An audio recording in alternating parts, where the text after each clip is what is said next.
ലോകം സൃഷ്ടിച്ച ശക്തനാം ദൈവം കാലം പൂർത്തിയാം നേരത്തിലെന്നാൾ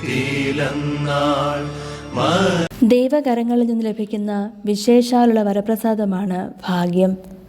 നസ്രത്തിലെ വിശുദ്ധ കന്യകയായ മറിയം സുവിശേഷത്തിലെ ഭാഗ്യവതി. അവളുടെ ആത്മാവ് സദാ കർത്താവിനെ മഹത്വപ്പെടുത്തി. കർത്താവ് അവളുടെ താഴ്മയെ ദയാവായ്പോടെ കൈക്കൊണ്ടു. അന്നു മുതൽ തലമുറകൾ അവളെ ഭാഗ്യവതി എന്ന് പുകഴ്ത്തുന്നു. ദൈവസ്പർശന ദർശനങ്ങൾക്ക് പാകപ്പെട്ട മനസ്സുമായി കാത്തിരിക്കുന്ന നിമിഷങ്ങളുടെ ധന്യത. കൃപാപൂരിതയായവൾക്ക് അത്യുന്നതൻ നൽകിയ അഭിവാദനം. ദൈവകൃപ നിറഞ്ഞവളെ, നിനക്ക് സമാധാനം. നീ ഗർഭം ധരിച്ച് ഒരു പുത്രനെ പ്രസവിക്കും. മാനുഷികമായി ചിന്തിക്കുമ്പോൾ മറിയത്തിന് ഇതൊരു മംഗളവാർത്തയായിരുന്നില്ല. എന്നിട്ടും താൻ ഉൾപ്പെടുന്ന മനുഷ്യവർഗത്തിന് മുഴുവൻ മംഗളകരമായ രക്ഷാസന്ദേശം അതിൻ്റെ പൂർണ്ണതയിൽ സ്വീകരിച്ച് ആശ്ലേഷിച്ചവൾ.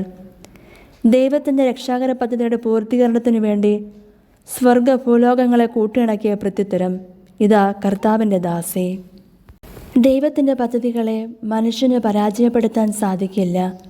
ജീവിതയാത്രയിൽ പൂർത്തിയാക്കാൻ നിനക്കൊരു നിയോഗമുണ്ട്. സഭയാകുന്ന ശരീരത്തിൽ ഓരോ ക്രൈസ്തവനും ചെയ്തു തീർക്കാനുള്ള ചെറുതും വലുതുമായ ഉത്തരവാദിത്തങ്ങളുണ്ട്. ദൈവം നിന്നെ പരമേൽപ്പിച്ചിരിക്കുന്ന ഉത്തരവാദിത്തങ്ങൾക്ക് ഈ ഭൂമിയിലെ ജീവിതത്തിൽ വളരെയധികം പ്രാധാന്യവുമുണ്ട്. നീ അതിനെ നിസ്സാരമായി കാണരുത്. നീ പിന്മാറിയാൽ നിന്റെ സ്ഥാനത്ത് മറ്റൊരാളെ തൻ്റെ പദ്ധതി നടപ്പാക്കാൻ ദൈവം കണ്ടെത്തും. നീ ദൈവസ്ഥാനത്തിൽ തിരസ്കരിക്കപ്പെടുകയും ചെയ്യും. ആകാരവടിവോ ഉയരമോ അല്ല കർത്താവ് നോക്കുന്നത്. ആരുടെയും അയോഗ്യതയുടെ ആഴമോ യോഗ്യതയുടെ ഉന്നതിയോ അവിടുന്ന് പരിഗണിക്കുകയില്ല.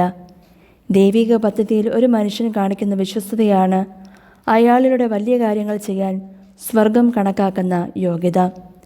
ഇന്ന് ദൈവം തരുന്ന പ്രേരണ നാളെ നിനക്ക് ലഭിക്കണമെന്നില്ല.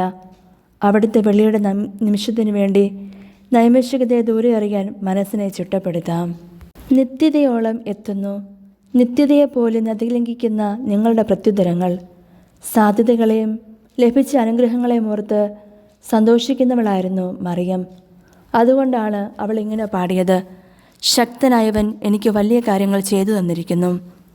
പരിശുദ്ധ മറിയത്തിനും എലിസബത്തിനും മാനുഷിക ചിന്തയിൽ സ്വർഗത്തിൻ്റെ മംഗളവാർത്ത യഥാർത്ഥത്തിൽ മംഗളവാർത്തയായിരുന്നില്ല.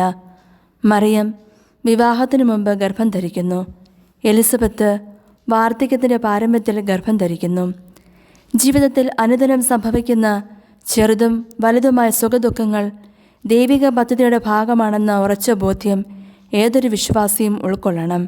മറിയവും എലിസബത്തും ഈ വാർത്തകളെ ലോകത്തിന് മംഗളവാർത്തകളാക്കി. അവരുടെ ചങ്കൂറ്റത്തിൻ്റെ പേരാണ് വിശ്വാസം എന്നത്. നിന്റെ ജീവിതത്തിലും അനുദിന വാർത്തകളെ മംഗളവാർത്തകളാക്കാൻ പരിശ്രമിക്കുക. പ്രിയപ്പെട്ടവരുടെ ദുരിത സഹന വാർത്തകൾ നിന്നെ തേടിയെത്തുമ്പോൾ തിരിച്ചറിയുക. അവരുടെ ജീവിതത്തിലേക്ക് കരുതലിൻ്റെയും കാരുണ്യത്തിൻ്റെയും കരം നീട്ടാൻ നിനക്ക് സമയമായി എന്ന്.